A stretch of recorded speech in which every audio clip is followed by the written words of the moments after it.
Jeff Keenan here.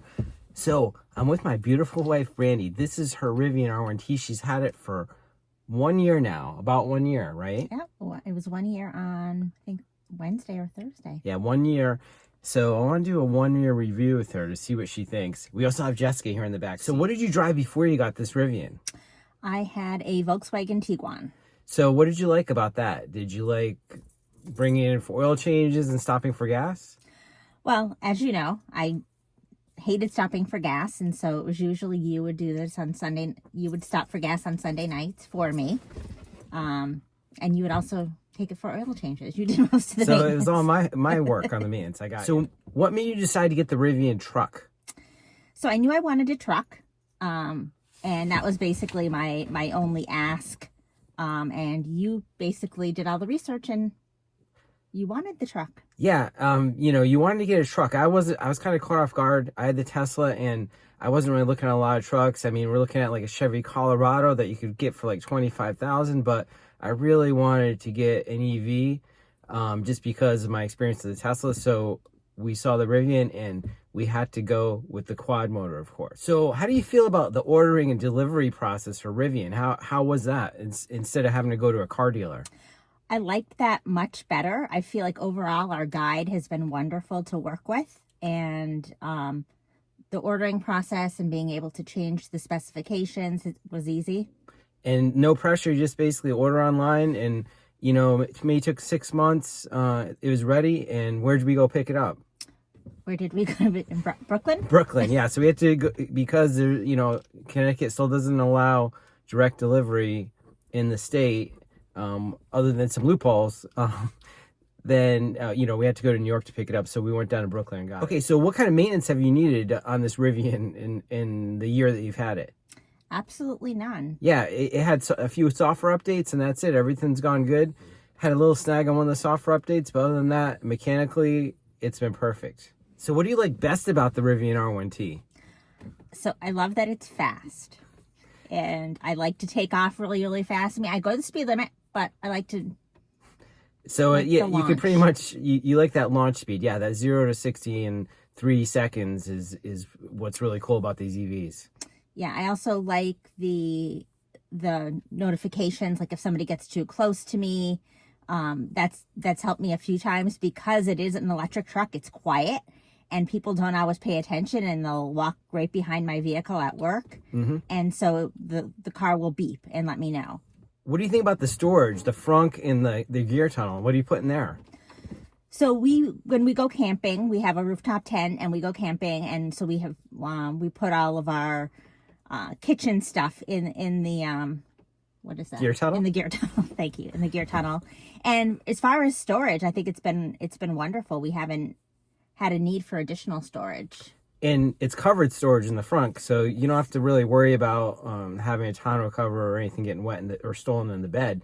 And what do? You pull up to like Target once a week and you open the front and they load your order to go in there, right? Yes.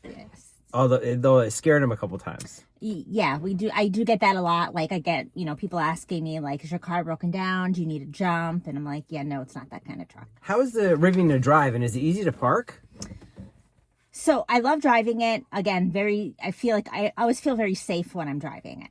As far as parking, they have the... it's called Bird's Eye View? The Bird's Eye View, which I use to park. And it's good. It will like tell me if I get too close to something. So it's been very helpful to park. Yeah, so I mean, it's a pretty big truck, but it fits in, normal parking spots and it's in our garage right now. I was a little worried it wasn't going to fit. And it fits with a few inches to spare, probably on like a Cyber truck. So what do you use the Rivian app for? So I use the app when I'm at work to check my charging speed.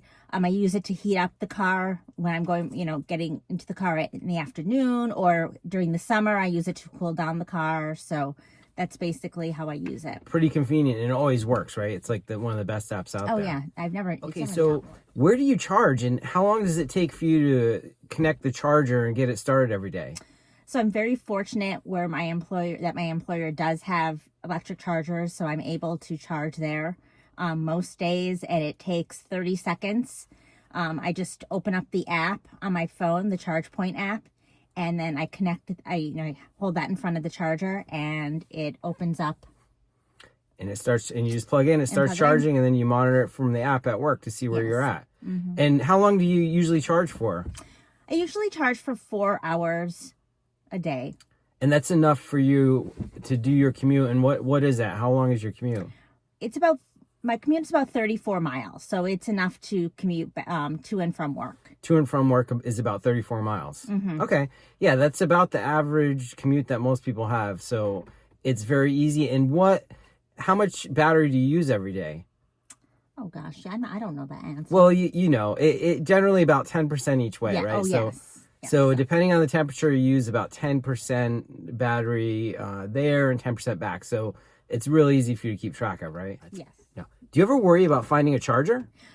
I do. That is a big worry of mine. Okay. But between home, and we do have a charger at home, and then at work, I've been pretty. So you have a charger at work, and we also have 2 chargers at home, 2 60-amp chargers. But in most cases, you can basically use the work charger every day. Yes, that is correct. Now, have you ever taken any long trips in the Rivian? Yes. So we actually took Ben, and that's my truck's name. We took Ben up to the Upper Peninsula of Michigan in August. So we went through upper state New York, through Canada, and then all the way up to Michigan and back. So pretty long trip. Did you have any trouble finding chargers? Absolutely no trouble finding chargers. I was a little nervous because the experience with the Tesla and the Tesla charging network is so awesome. But we had no issue. Yeah, we got to use the Tesla Magic Docks in upstate New York, and we even used the Rivian Adventure Network in Lower Michigan. It was awesome. They were free at the time, so we had no problems there. But then once we got to the Upper Peninsula of Michigan, there are no fast chargers, so we had to make a beeline for camp and plug in to the new outlet that her family put in. So what do you like about road trips in an electric vehicle? I like the fact that I'm a planner, and so when we get into the car, before we leave, we find the next destination, and then I have all of that time to research what's there, what restaurants we're going to eat at, places where we can shop at or whatever. So I do like that. So yeah, it's less stressful because you know where your next stop's going to be. I mean, we're talking long road trips over 3,000 miles, most of them. So you're not going to be driving that in one stop. I don't care how much range your car has. So it's nice to have those stops planned out and kind of do something fun at each one. Okay, Brandy, last question. Would you ever buy an internal combustion gas burning car again? I don't think so. Yeah, I don't think so either. Once you go electric, it's hard to go back. There's too many advantages, and there's just really no disadvantages once you understand how it works. You do a little planning. There's no service. Just change tires and windshield washer fluid, and that's pretty much it. All right, Brandy, thanks a lot for this interview. Maybe we'll come back next year. We'll do it again. Let's see if you're still as happy with your Rivian then. Okay, remember to like and subscribe for more videos about Rivian, Wi-Fi, Tesla, and tech products.